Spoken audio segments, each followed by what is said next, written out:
Hey sketchy people, welcome back to my channel. In today's video we're going to be going over Vancouver versus Portland, Oregon. I'll go on a deep dive between Portland and Vancouver and let you know which one I think is better. I think the answer might surprise you. I'll also share some sketchy people I've done over the years between the two communities. Had a lot of fun with these two towns, and you will too. So let's get sketchy.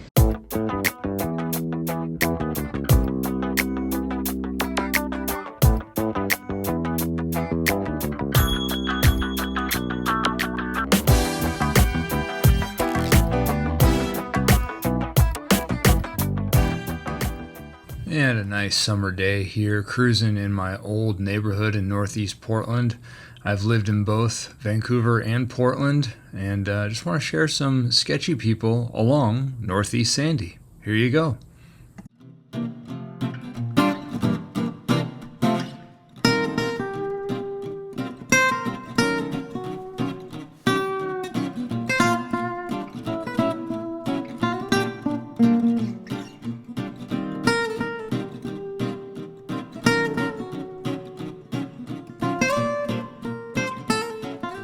Vancouver was incorporated in 1857 and Portland in 1851, but dating back to before 1792 is the original location of a village known as Nerchikiku, which is located in contemporary Northeast Portland. It's where Portland's Native American Youth and Family Center is now located. The Portland metro area rests on traditional village sites of the Multnomah, Cathlamet, Clackamas, Chinook, Tualatin, Kalapuya, Malala, and many other tribes and bands. And I've got a link in the description where you can learn more about Portland's vital Native American community. And here's some more sketchy people from Portland.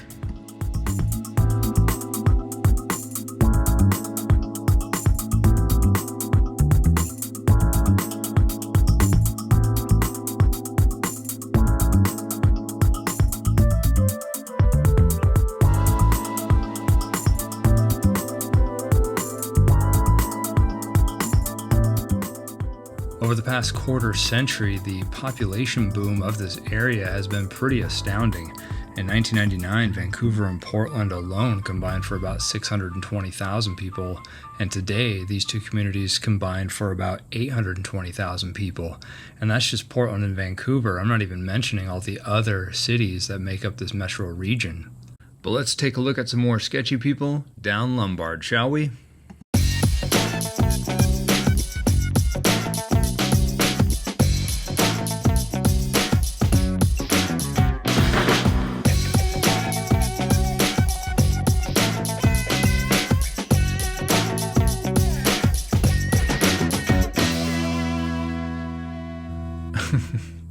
The people watching, so good. I love the people of this area. This region of the country is so great. I've been all around these 50 states, and I just love the Portland metro area. You people are so amazing. If I've drawn you, thank you so much. And if I haven't drawn you, stay your true, lovely, sketchy self because, as I say, you could be next. Portland and Vancouver are very, very different while being very, very close. This red car right here, can somebody identify that? Comment down below. Let me know what that red car is. It was rad. I followed it and I was pretty impressed. Anyway, when I first moved to Vancouver, I worked at Breakfast at Valerie's, but not this restaurant. Back then, it was called Smokey's Pizza, and it was located right up by that cell phone tower. So, Smokey's Pizza, anyone? And let's get back to some sketchy people, Vancouver style.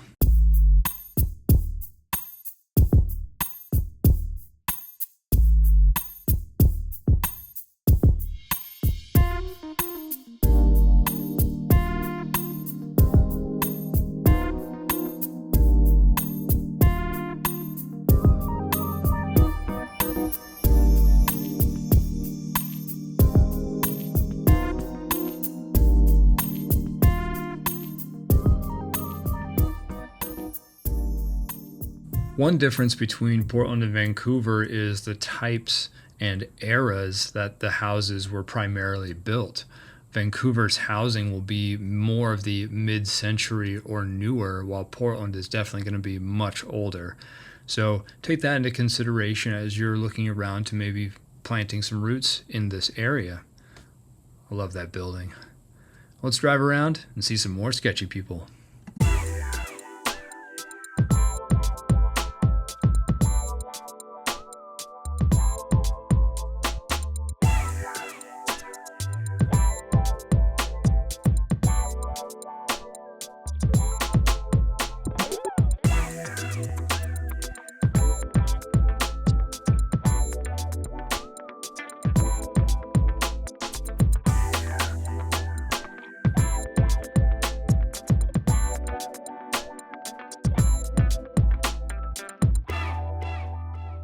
Not gonna lie, I think the riverfront area of Vancouver with the pier, the views of the river it offers with the dining options, it's a pretty good destination. I've always liked downtown Vancouver, especially Esther Short Park.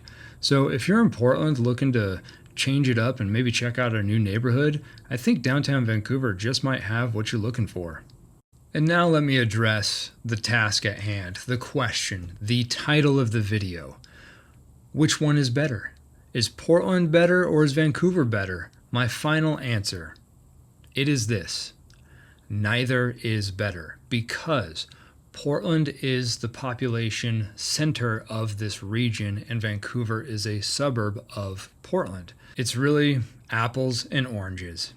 So for me, I can't really put one against the other. That's what makes this metro area so great. And what makes Vancouver such a great option in this area is the fact that it pays 0% income tax being in the state of Washington.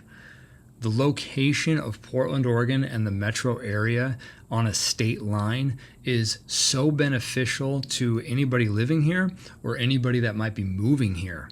Take, for example, Denver, Colorado, or Austin, Texas, two large cities but are geographically in the middle of their state. You only have one tax option there. Portland, Oregon, and the proximity to Vancouver, Washington, you got two options really, really close. 0% income tax is also really beneficial for retirees. That makes up a pretty big population of Vancouver, Washington. Now, I'm not a tax professional, I'm just a sketchy dude, so don't take these words as gospel, but I'm pretty sure the following is true. If you live in Vancouver but work in Portland, you have to pay Oregon tax. If you live in Vancouver and work in Vancouver, 0% tax. And if you live in Vancouver and work remotely out of your home, the money you earn, no matter where the company is, was made in Vancouver, so 0% tax. And Vancouver is primarily more of a suburbia reserved type community, and Portland's a little more of your wild child unexpected type community. And having lived in both, I can tell you they each have a great array of options for whatever you're looking for. And at the end of the day, I really think it's the geographic beauty of this region that make Vancouver, Portland, and all the communities that surround it such a desirable place to come. For this next segment, I want to go to a map view and do a deep dive of states that do not pay income tax. But before I get underway, I want to give a shout out to a really fun channel that is all about geography, and it's called Geography King. The host Kyle does a really great job of breaking down information and maps, and if this type of stuff really interests you, I highly suggest checking out that channel. So my study here is to show if there's any other metro areas in the country that straddle a state line where one state pays an income tax and one does not, and if they match the size of Vancouver and Portland. So this is what I found out. There are 9 states that do not pay income tax, and they are Alaska, Washington, Nevada, Wyoming, Texas, South Dakota, Tennessee, Florida, and New Hampshire. And I'll have to eliminate Alaska as they don't border another state. And Wyoming and South Dakota don't have population centers large enough for this study, so I will eliminate Wyoming and South Dakota. And I'll also have to eliminate Nevada. Las Vegas is a big city, but there's no other cities on the other side of the state line in California or Arizona that qualify this exercise. So Nevada is out. So Texas does not pay income tax and has a large border town in El Paso with a population of about 677,000 people. Now keep in mind I'm doing city populations and not metros for this study. Just across the state line in New Mexico, there is a small town called Sunland Park, New Mexico, with about 17,000 people. Combined population here is 694,000 people with a distance of about 8 miles. Switching over to the state of Tennessee, they don't pay income tax, and Memphis, Tennessee has a population of about 621,000 people. Just across the state line in Arkansas, you've got West Memphis at about 23,000 people. Combined, 644,000 people with a distance of about 9 miles. Cruising down to the Sunshine State of Florida, there is Jacksonville, Florida, with about 997,000 people. It's not exactly a border town, but it's pretty close. And just across the state line in Georgia, you have a town called St. Mary's with about 19,000 people. So combined, you're at about 1,016,000 people between these two communities, and they're about 40 miles apart. Going up to New England, I found that Boston, Massachusetts has about 650,000 people. Nashua, New Hampshire, where they do not pay income tax, has about 91,000 people for a combined population of about 741,000. These two communities are about 40 miles apart, so there is quite the driving distance. But what I found, this region right here is probably the closest match to what Portland and Vancouver has. And what that is the difference of an income tax state versus non-income tax, and the amount of population of a suburb, i.e. Vancouver with 200,000 people, to a larger population center like Portland. And one caveat I do want to throw out in this study that I noticed is El Paso, Texas, for example, or Memphis, Jacksonville. These are larger populations in a 0% income tax. Really, the only true match of a larger city being in a state that does pay an income tax is Boston, like Portland, and then just across the state line like Nashua or Vancouver. Those smaller towns don't pay an income tax. So I do understand that there's a little bit of a reverse peephole, if you will, in the study between Portland and El Paso or another larger city in a state that does not pay an income tax. Whew, that's a lot. One thing to note, I think one of the driving factors to Vancouver's population surge is definitely housing in the Portland metro area.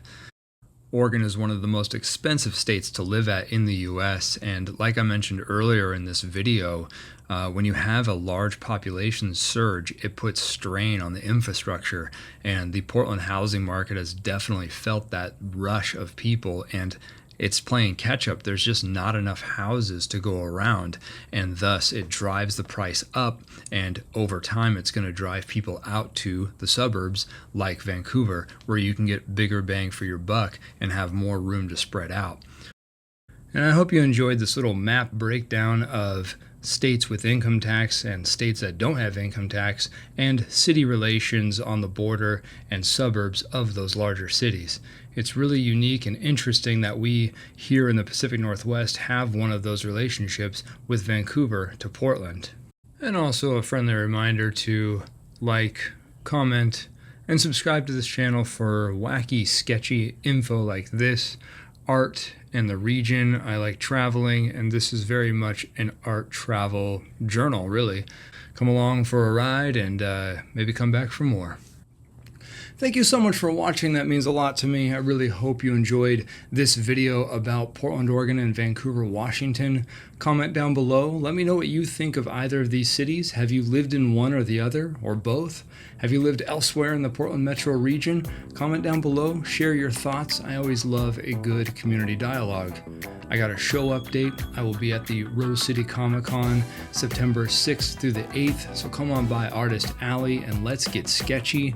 And until next time, stay your true, lovely, sketchy self, because if I haven't drawn you yet, you could be next. See ya! Sheriff, what kind of fantastic trees have you got growing around here? Big, majestic. Douglas firs. Douglas fir.